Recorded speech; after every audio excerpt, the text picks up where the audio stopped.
पहलगाम हल्ल्यानंतर भारतानं मोठी कारवाई केली आहे. पाकिस्तानी नागरिकांचा व्हिसा रद्द करण्यात आला असून 48 तासात पाकिस्तानी नागरिकांना भारत सोडण्याचे आदेश देण्यात आले. पहलगाममधील हल्ल्यानंतर लष्कर अलर्ट मोडवरती आले. पुलवामा, अनंतनाग, कठुआमध्ये सर्च ऑपरेशन सुरू असून जवानांकडून घराघरांमध्ये तपासणी केली जाते. एनआयच्या तपास पथकानं पुण्यातल्या जगदाळेंच्या घरी जाऊन असावरी जगदाळेंकडून पहलगाम हल्ल्याचा घटनाक्रम जाणून घेतला. असावरी जगदाळेंना काही स्केच सुद्धा एनआयच्या टीमनं दाखवल्याची माहिती मिळते. दहशतवादी हल्ल्यात संतोष जगदाळे यांना असावरी जगदाळेंच्या डोळ्यासमोर मारण्यात आलं. पहलगाम हल्ल्याच्या निषेधार्थ दिल्लीमध्ये काँग्रेसचा कॅन्डल मार्च रोखण्यात आला. परवानगी नसल्यामुळे कॅन्डल मार्च रोखण्याचा प्रयत्न झाल्यामुळे पोलीस आणि कार्यकर्ते आमनेसामने आले. सोलापुरात 25 पाकिस्तानी नागरिक वास्तव्यास असल्याची माहिती पालकमंत्री जयकुमार गोरेंनी दिली. लॉंग टाईम व्हिसा असलेले 10 ते 11 लोक आहेत, तर 14 लोकांना परत पाठवलं जाणार आहे. छत्रपती संभाजीनगरात पाकिस्तानचे 57 नागरिक असल्याची माहिती समोर आली आहे. गृह विभागाची सूचना येईपर्यंत त्यांना शहरातून जाण्यास सांगता येणार नसल्याची माहिती सूत्रांनी दिली. पहलगाम हल्ल्यानंतर पालघर सागरी सीमेवरती अलर्ट जारी करण्यात आलाय. पोलीस आणि तटरक्षक दलाच्या सागरी गस्त नौकांसह ड्रोन मार्फत समुद्रातल्या हालचालींवरती नजर ठेवली जाते. पंढरपूरच्या विठ्ठल रुक्मिणी मंदिराच्या सुरक्षेत वाढ करण्यात आली. पहलगाम हल्ल्याच्या पार्श्वभूमीवर सुरक्षा वाढवण्याचा निर्णय घेण्यात आलाय. जम्मू काश्मीरहून परतल्यानंतर रुपाली ठोंबरेंनी अजित पवारांची भेट घेतली. यावेळी रुपाली ठोंबरेंनी अजित पवारांचे आभार मानले. बाणेरमधील कौशल्य विकास केंद्राच्या उभारणीच्या विलंबावरून उपमुख्यमंत्री अजित पवारांनी नाराजी व्यक्त केली. यावेळी अजित पवारांनी आयुक्तांची कानउघडणी करत चांगलंच सुनावलं. महाराष्ट्र राज्य परीक्षा परिषदेनं राज्यातील सर्व स्थानिक स्वराज्य संस्था, खासगी व्यवस्थापनाच्या तसंच शासनाच्या इतर विभागाच्या शाळा पदभरतीसाठी अपेक्षित चाचणी कार्यक्रम घोषित केला. या शाळांमध्ये संगणकीय प्रणालीमार्फत शिक्षक भरतीसाठी शिक्षक अभियोग्यता आणि बुद्धिमत्ता चाचणी जाहीर करण्यात आली. त्यासाठी ऑनलाईन प्रणाली अर्ज मागवण्यात येत आहेत. मध्य रेल्वेवर उद्या मेगा ब्लॉक असणारे. अभियांत्रिकी आणि देखभालीच्या कामासाठी हा ब्लॉक असेल. विद्याविहार ते ठाण्यादरम्यान 5व्या आणि 6व्या मार्गावरती सकाळी 8 ते दुपारी 12:30 पर्यंत ब्लॉक असेल. न्यू इंडिया कोऑपरेटिव्ह बँक अपहार प्रकरणी 45 कोटी रुपये प्रदेशात हस्तांतरित करण्यात आल्याचे काही पुरावे ईडीच्या हाती लागलेत. ईडीनं या प्रकरणी मुंबई आणि गुजरातमधील 60 ठिकाणी छापे टाकले. या कारवाईत महत्त्वाचे दस्तऐवज, मालमत्ता संबंधित कागदपत्र तसंच 1 कोटी रुपयांच्या मौल्यवान वस्तू आणि रोख रक्कम सापडली असून ते जप्त करण्यात आले. परराष्ट्र मंत्रालयानं पाकिस्तानी नागरिकांना 48 तासांच्या आत भारत सोडण्याचे आदेश दिलेत. गेल्या 2 दिवसात अटारी सीमेवरनं एकूण 229 पाकिस्तानी नागरिक पाकिस्तानला रवाना झाले. त्यानंतर पाकिस्तान सरकारनं देखील भारतीयांना दिलेले व्हिसा रद्द केले असून 392 भारतीय मायदेशी परतलेत. केंद्र सरकारच्या वेव्ज 2025 या कार्यक्रमाची जबाबदारी मुंबई महानगरपालिकेतल्या 400हून अधिक अभियंत्यांवरती देण्यात आली आहे. त्यामुळे अभियंत्यांमध्ये नाराजी आहे. पालिकेच्या पावसाळापूर्व कामांवरती याचा परिणाम होण्याची भीती आहे. मुंबई महापालिकेनं माहुलमध्ये प्रकल्पबाधितांसाठी बांधलेली घरं कर्मचाऱ्यांना स्वस्तात देण्याचा निर्णय घेतलाय. अल्प प्रतिसादामुळे योजनेच्या नियमात बदल करण्यात आलाय. त्यामुळे आता महानगरपालिकेच्या वर्ग 1 व्यतिरिक्त सर्व कर्मचाऱ्यांना ही घरं विकत घेता येणार आहेत. पशुसंवर्धन विभागाचं काम पूर्ण क्षमतेनं करण्यासाठी राज्याच्या पशुसंवर्धन मंत्री पंकजा मुंडे यांनी महत्त्वाचं पाऊल उचललंय. या विभागातील रिक्त पदं भरण्याचा निर्णय त्यांनी घेतलाय. त्या अंतर्गत पशुधन विकास अधिकारी संवर्गातील 2795 पदं भरण्यासंदर्भात महाराष्ट्र लोकसेवा आयोगाला मागणीपत्र सादर करण्यात आलंय. त्यानंतर एमपीएससीनं जाहिरात काढली. उन्हाळ्यात रेल्वे गाड्यांना गर्दी होत असल्यामुळे रेल्वेनं सीएसएमटीवरून नागपूरसाठी एक विशेष गाडी सोडण्याचा निर्णय घेतलाय. अतिरिक्त गर्दी लक्षात घेता मध्य रेल्वेनं एक फेरी विशेष गाडी 27 एप्रिल 2025 रोजी सीएसएमटीवरनं रात्री 12:30 वाजता सोडण्याचा निर्णय घेतला आणि त्याच दिवशी दुपारी 3:30 वाजता ती नागपूरला पोहोचेल. पश्चिम रेल्वेवरील कांदिवली बोरिवली स्थानकादरम्यान पुलाची पायाभूत कामं करण्यासाठी ब्लॉक घेतला जाणार आहे. आज दुपारी 1 वाजल्यापासून तर रविवारी रात्री 12पर्यंत 35 तासांचा ब्लॉक असेल. मुंबईच्या अंधेरीतील बहुचर्चित गोखले पुलाचं बांधकाम पूर्ण झालंय. त्यामुळे मे महिन्याच्या पहिल्या आठवड्यात गोखले पूल वाहतुकीसाठी पूर्ण क्षमतेनं सुरू होण्याची शक्यता आहे. तब्बल 2.5 वर्षांनी गोखले पूल पूर्ण क्षमतेनं सुरू होणार आहे. मुंबई विद्यापीठात आदिवासी अभ्यास आणि विकास उत्कृष्टता केंद्राची स्थापना करण्यात येणार आहे. या केंद्राच्या माध्यमातून कौशल्याधारित अभ्यासक्रम, संशोधन, विविध कार्यशाळा आणि शैक्षणिक उपक्रम राबवण्यावरती भर असणार आहे. यंदा हापूसचं उत्पादन चांगलं असेल अशी अपेक्षा व्यक्त करण्यात येत होती, परंतु अवकाळी पाऊस आणि हवामान बदलामुळे उत्पादन कमी झालंय. पुढच्या कालावधीत आणखीन आवक कमी होणार असून 15 ते 20 मे पर्यंत हंगाम राहील असं मत व्यापाऱ्यांकडून व्यक्त होत आहे. त्यामुळे आता 4 ते 6 डझन पेटीला 1,000 ते 2,500 रुपयांचा दर आहे.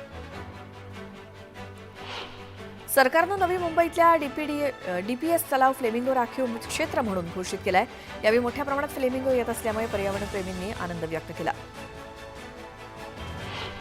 संगमनेर कृषी उत्पन्न बाजार समितीनं अहिल्यानगर जिल्ह्यातनं प्रथम क्रमांक पटकावला. पणन विभागानं स्मार्ट प्रकल्पांच्या गुणवत्तेच्या क्रमवारीतून ही माहिती समोर आली आहे. पहलगाममधल्या हल्ल्यानंतर विठ्ठल रुक्मिणी मंदिराच्या सुरक्षिततेच्या दृष्टीनं आवश्यक त्या उपाययोजना केलेल्या आहेत. मंदिरात दर्शनासाठी येणाऱ्या भाविकांना आता मोबाईल बाळगण्यावरती बंदी घालण्यात आली आहे. तुळजाभवानी देवीच्या खजिन्यात यंदा विक्रमी वाढ झाली आहे. मागील वर्षभरात तुळजाभवानी देवीच्या तिजोरीमध्ये तब्बल 80 कोटी रुपयांची रक्कम जमा झाली. गतवर्षीच्या तुलनेत यंदा 14 कोटी रुपयांची वाढ तुळजाभवानी मंदिर संस्थानच्या उत्पन्नात झाली आहे. पुण्यातील पाणंद रस्ते, शिवरस्ते खुले करण्याबाबत कालबद्ध कार्यक्रम राबवण्यात यावा, तसंच तलाव आणि पाणीसाठ्यातील गाळ काढण्याचं काम वेळेत पूर्ण करण्याचं नियोजन करावं, अशा सूचना उपमुख्यमंत्री आणि पालकमंत्री अजित पवारांनी केल्या आहेत. ठाणे जिल्ह्यातील 67,982 शेतकऱ्यांनी अॅग्रिस्टॅक योजनेसाठी नोंदणी केली असल्याची माहिती कृषी विभागाकडून देण्यात आली आहे. कृषी क्षेत्रातील डिजिटल सेवांचा वापर करून शासनाच्या विविध योजनांचा लाभ जलद गतीनं आणि परिणामकारकरित्या शेतकऱ्यांना मिळावा, यासाठी केंद्र शासनाची अॅग्रिस्टॅक डिजिटल ॲग्रिकल्चर मिशन योजना राबवण्यात येते. मागील अनेक वर्षांपासून प्रलंबित असलेला गंजपेठेतला महात्मा फुले वाडा आणि क्रांतीज्योती सावित्रीबाई फुले स्मारकाचं एकत्रीकरण आणि विस्तारीकरणाचा विषय तातडीनं मार्गी लागावा, यासाठी महापालिकेनं पावलं उचलली असून राष्ट्रीय स्मारकाच्या कामातील अडथळे दूर करण्यासाठी महापालिकेनं सर्वेक्षण आणि भूसंपादनासाठी स्वतंत्र 2 समित्यांची नियुक्ती केली आहे.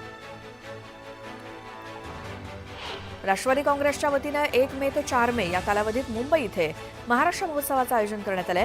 राज्यातील 8 महसूल विभागात महाराष्ट्रातील 65 गडांवरील माती आणि नद्यांचे जल घेऊन त्यांची यात्रा काढण्यात येणार आहे. सोलापूरकरांसाठी गोवा विमानसेवा येत्या 26 मे पासून सुरू होणार आहे. ही विमानसेवा सुरू करण्यासाठी फ्लाय 91 ही प्रवासी विमान वाहतूक कंपनी सज्ज झाली आहे.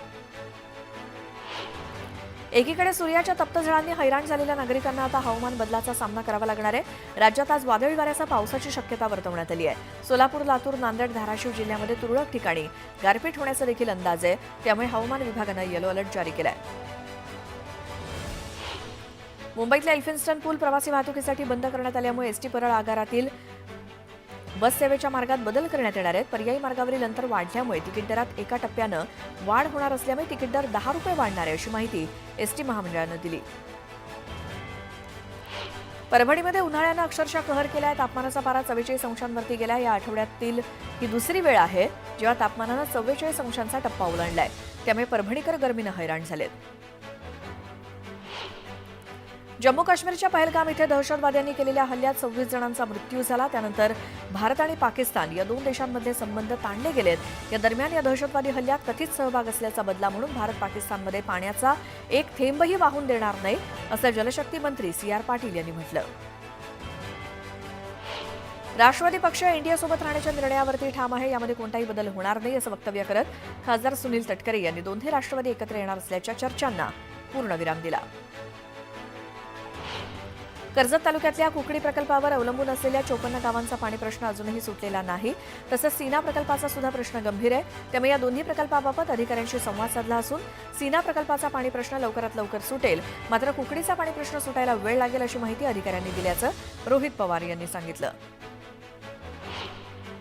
आमदार अमोल जावळे यांनी जळगावच्या यावल ग्रामीण रुग्णालयाला अचानक भेट दिली. यावेळी त्यांनी रुग्णालयातील सोयीसुविधांचा आढावा घेतला. रुग्णांना चांगल्या सुविधा पुरवण्याच्या सूचना जावळे यांनी दिल्या. जळगाव पालिकेसमोर घरकुलासाठी दिव्यांग बांधवांनी मोर्चा काढला. तातडीनं घर देण्याची मागणी यावेळी आंदोलकांनी केली. नंदुरबारमध्ये जैन समाजाच्या वतीनं आंदोलन करण्यात आलं. यावेळी विलेपार्लेतील जैन मंदिर पाडल्याच्या निषेधार्थ हे आंदोलन करण्यात आलं. तातडीनं नवं मंदिर बांधण्याची मागणी करण्यात आली आहे. कृषी मंत्री माणिकराव कोकाटे यांच्या शिक्षेला स्थगिती देण्याबाबतच्या याचिकेवरची सुनावणी लांबणीवर पडली आहे. न्यायाधीशांच्या बदली प्रक्रियेमुळे शुक्रवारी सुनावणी होऊ शकली नाही. त्यामुळे शिक्षेला स्थगिती मिळवण्यासाठी कोकाटेंनी नाशिक जिल्हा न्यायालयात दाखल याचिका केली होती. तोट्यात असलेल्या बेस्टला उत्पन्नाचे स्रोत निर्माण करण्याच्या सूचना मुख्यमंत्र्यांनी दिल्या आहेत. मनपाच्या बजेटमध्ये 3% वाहतुकीसाठी राखीव तरतूद करण्याच्या पालिकेला सूचना देण्यात आल्या आहेत. मनपाच्या बजेटमध्ये 3% वाहतुकीसाठी राखीव तरतूद करण्याच्या पालिकेला सूचना दिल्या आहेत. शिर्डी विमानतळाच्या विस्तारीकरणाला राज्य सरकारनं मंजुरी दिली आहे. अतिरिक्त 2 हेलिपॅड आणि 8 वाहनतळं उभारण्याचा निर्णय राज्य सरकारनं घेतलाय. मुख्यमंत्री देवेंद्र फडणवीसांनी या प्रस्तावाला मान्यता दिली. पाकिस्तानला एक थेंबही पाणी न मिळण्यासाठी 3 योजनांवरती काम सुरू असल्याची माहिती जलशक्ती मंत्री CR पाटील यांनी दिली. गृहमंत्री आणि जलशक्ती मंत्र्यांमध्ये अनेक विषयांवरती चर्चा झाल्याची माहिती सूत्रांनी दिली. पाकिस्तानला पाणी न देण्याची योजना लवकरच प्रत्यक्षात येईल अशी माहिती सूत्रांकडून मिळते. बारामतीमध्ये जीबीएसचा धोका निर्माण झालाय. बारामती शहरातील कसबा इथल्या युवकाला जीबीएसची लागण झाली असून त्याच्यावर पुण्यातल्या काशीबाई नवले रुग्णालयात उपचार सुरू आहेत. बीड पोलीस दलातील आणखी एका पोलीस कर्मचाऱ्याला बडतर्फ करण्यात आले. गेल्या काही दिवसांपासून गैरहजर असल्यामुळे विशेष पोलीस महानिरीक्षकांनी ही कारवाई केली. माओवाद्यांच्या विरोधातील कारवाई तत्काळ थांबवण्याची माओवाद्यांनी मागणी केली. करेगटा पहाडीवर माओवाद्यांना घेरल्यानंतर सुरू असलेल्या ऑपरेशनच्या पार्श्वभूमीवर माओवाद्यांनी पत्रक काढत शांततेच्या चर्चेचं आवाहन केलं. पालघरच्या बोईसर MIDCतील केमिकल माफियांकडून नागरिकांच्या जीवाशी खेळ सुरू असल्याचं समोर आलंय. मध्यरात्री घातक केमिकल सोडल्याचं समोर आलं. त्यामुळे नागरिकांना नाहक त्रास सहन करावा लागतोय. तातडीनं यावरती कारवाई करण्याची मागणी नागरिकांनी केली. भिवंडीमध्ये किरकोळ वादात एका तरुणावरती चाकू हल्ला करण्यात आला. पसार झालेल्या हल्लेखोरांना पोलिसांनी अटक केली. मेघराज असं अटक करण्यात आलेल्या आरोपीचं नाव आहे. यवतमाळ जिल्ह्यातील तापमानात दिवसेंदिवस वाढ होते. तापमानाचा पारा 44 अंशांवरती पोहोचल्यामुळे प्रशासनाकडून काळजी घेण्याचं आवाहन करण्यात आलंय. स्विमिंग पूलमध्ये बुडून 3 वर्षांच्या मुलीचा मृत्यू झाल्याची घटना रायगडच्या मुरुड इथल्या एका रिसॉर्टमध्ये घडली आहे. मुरुडमधल्या चोंडी बामणसुरे जवळ असलेल्या एका रिसॉर्टमध्ये स्विमिंग पूलमधला हा प्रकार. खेळता खेळता ही मुलगी पाण्यात पडली आणि तिचा मृत्यू झाल्याची माहिती मिळते.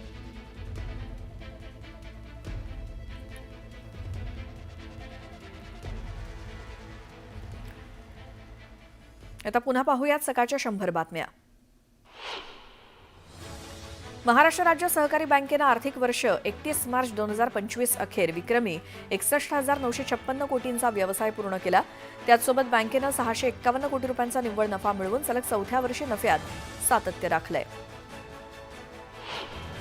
मुंबईत तापमानाचा पारा दिवसेंदिवस वाढत असल्यामुळे मुंबईकर हैराण झाले. उन्हामुळे मुंबईकरांना पाणीपुरवठा करणाऱ्या 7 तलावांमधील पाणीसाठा देखील आटत चाललाय. मुंबईच्या 7 तलावांमध्ये 27% पाणीसाठा शिल्लक आहे. त्यामुळे मुंबईवरती पाणी कपातीचं संकट आहे.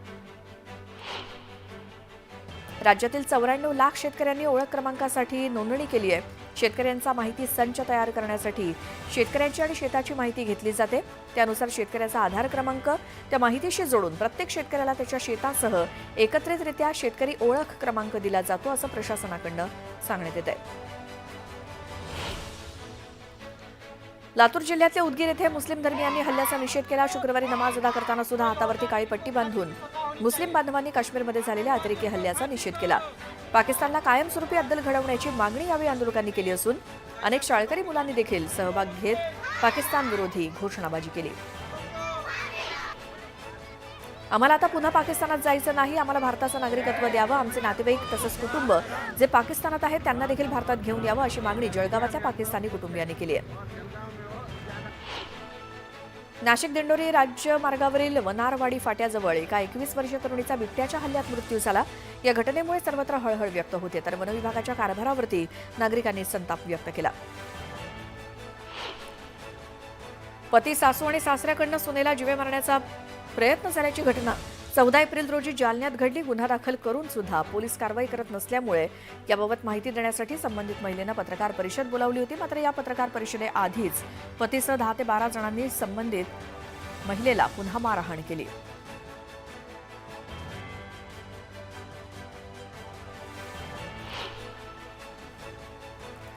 कोल्हापूर पोलिसांनी 33 घरफोड्या उघडकीस आणल्या. 61 तोळं सोनं, 4 किलो चांदीचे दागिने असा 67,48,000चा मुद्देमाल हस्तगत करण्यात आला असून तिघांना अटक करण्यात आली. कराडमध्ये भरधाव 4 चाकीनं 9 ते 10 वाहनांना धडक दिली. यात वाहनांचं मोठं नुकसान झालंय. वाहतूक पोलिसांकडून पुढील कारवाई करण्यात येते. परभणी जिल्हाधिकारी कार्यालयात परिसरात भीषण आग लागली. वेळीच आगीवरती नियंत्रण मिळवल्यामुळे मोठा अनर्थ टळला.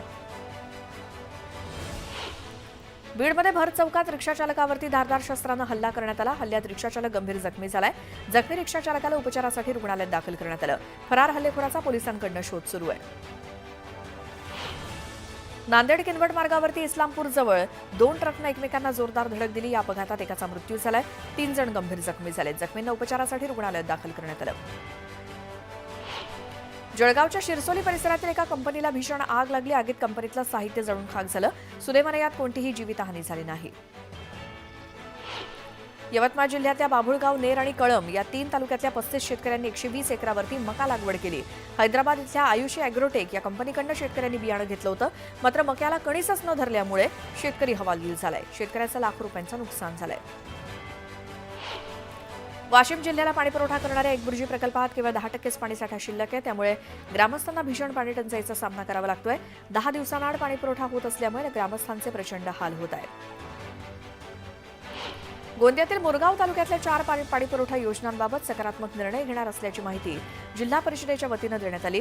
तर अनुदानाची रक्कम न मिळाल्यास योजना बंद करणार असा इशारा संस्थाचालकांनी घेतलाय. मोरगाव अर्जुनी तालुक्यातील 65 गावांना पाणीपुरवठा करणाऱ्या 4 योजना अपुऱ्या निधीअभावी संकटात आहेत. अहिल्यानगर जिल्ह्यासह ग्रामीण भागातील ग्रामस्थांना भीषण पाणी टंचाईचा सामना करावा लागतोय. जनावरांचा चारा आणि पिण्याच्या पाण्याचा प्रश्न गंभीर झाल्यामुळे लोणी येथील बाजारपेठेत शेतकऱ्यांनी जनावरं विकण्यासाठी मोठी गर्दी केली. जळगावात गिरणा नदीपात्रातनं अवैध वाळू उपसा होत असल्याचं समोर आलंय. अवैध पद्धतीनं वाळू उपसा करण्याचा व्हिडिओ व्हायरल झालाय. दरम्यान तातडीनं संबंधितांवरती कारवाई करण्याची मागणी नागरिकांनी केली. रत्नागिरीच्या दापोली बुरोंडीमध्ये बोटींना एलईडी लाईट पुरवणाऱ्या बोटीवरती मत्स्य व्यवसाय विभागानं कारवाई केली. या बोटीवर 2 तांडेल आणि 2 खलाशी सुद्धा आढळून आले.